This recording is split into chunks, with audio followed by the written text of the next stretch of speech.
Marking your floors is critical to ensuring the safety of your workers, but a haphazard system can add confusion instead of clarity. Look at all these colors. Thankfully, there's a color coding strategy that's easy to learn and complies with OSHA guidelines. Let's take a look at the most common floor marking applications by color. Yellow helps put workers and visitors in the right place.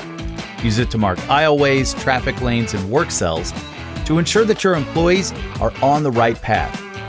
White floor markings work wonders for organization and efficiency. It helps workers know where equipment goes and decreases the chances of lost or missing items.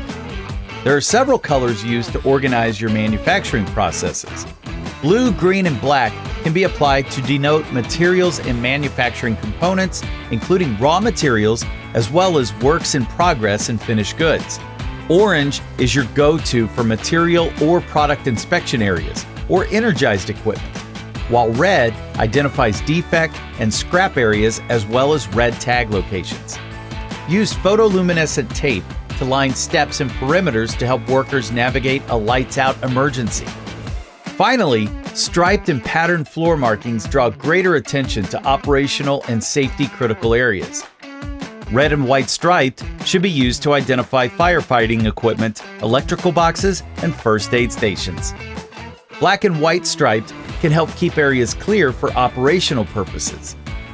And black and yellow striped can warn employees of physical or health hazards. You're on the right path to a thoughtfully designed floor marking system that strengthens worker safety, OSHA compliance, and lean operations. Keep going with a free floor marking guide and expert product recommendations at bradyid.com/floor marking.